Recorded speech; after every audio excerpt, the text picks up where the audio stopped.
அன்பான சகோதர சகோதரிகளே, இன்றைய இறைவார்த்தை தியானத்திற்கு உங்களை அன்புடன் வரவேற்கிறேன். இறைவன்தாம் வாக்குறுதிகளை ஒருபோதும் மறப்பதில்லை. தற்காலிகமான உலக செல்வங்களை விட நம் இதயம் அவர் மேல் நிலைத்திருக்க வேண்டும். முதலாம் வாசகம். இந்த வாசகத்தை நன்றாக புரிந்து கொள்ள சிறிய பின்னணியை அறிய வேண்டும். தாவீது அரசனின் சந்ததியில் ஒருவர் எப்போதும் அரசாட்சியை தொடருவார் என்று இறைவன் வாக்குறுதி அளித்திருந்தார். அந்த குடும்ப வரிசையிலிருந்தே பின்னர் மேசியா வரவிருந்தார்.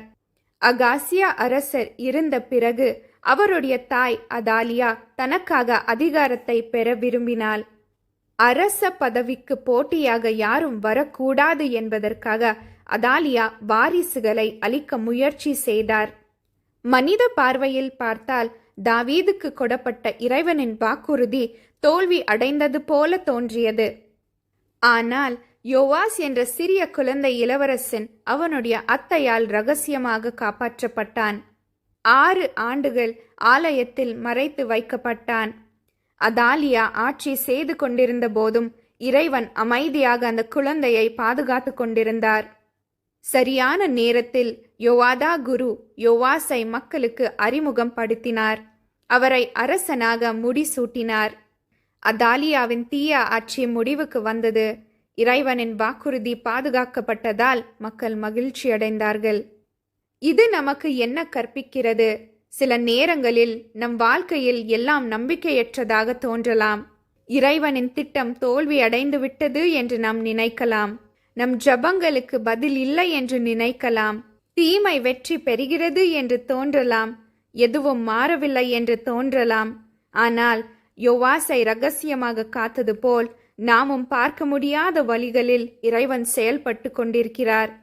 மனித சக்தி, பயம் அல்லது எதிர்ப்புகளை விட இறைவனின் வாக்குறுதிகள் வலிமையானவை. பதிலுரைப்பு பாடல்.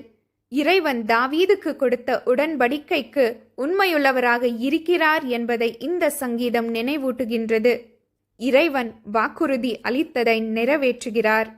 மனிதர்கள் தவறினாலும் இறைவன் உண்மையுள்ளவராகவே இருக்கிறார். நற்செய்தி.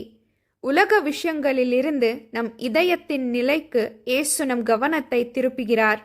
அழிந்து போகும் உலக செல்வங்களை சேர்த்து வைக்காதீர்கள் என்று இயேசு போதிக்கிறார்.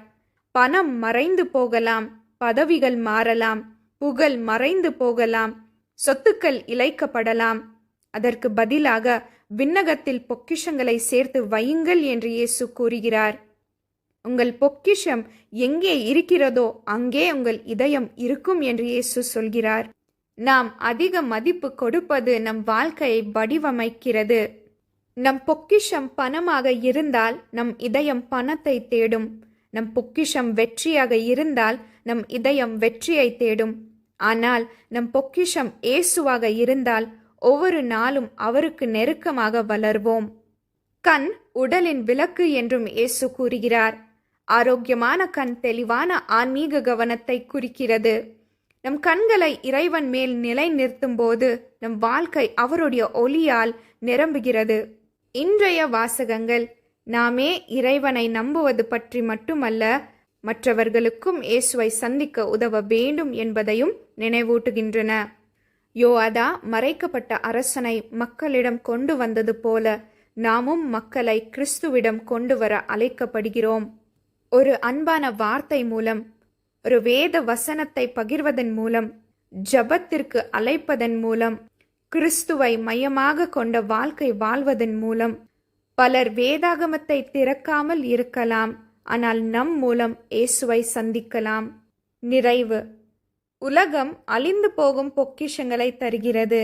ஆனால் இயேசு என்றென்றும் நிலைத்திருக்கும் பொக்கிஷமாய் இருக்கிறார். அதாலியா அதிகாரத்தை நம்பினாள். மக்கள் இறைவனின் வாக்குறுதியை நம்பினார்கள். இன்று எல்லாவற்றுக்கும் மேலாக தம்மை நம்புமாறு இயேசு நம்மை அழைக்கிறார். ஜெபிப்போம். ஆண்டவர் இயேசுவே, உமது வாக்குறுதிகளை நம்பவும், உம்மையே என் உண்மையான பொக்கிஷமாக கருதவும், என் வாழ்க்கையின் மூலம் மற்றவர்களை உம்மிடம் அழைத்து செல்லவும் எனக்கு அருள் தாரும். ஆமென்.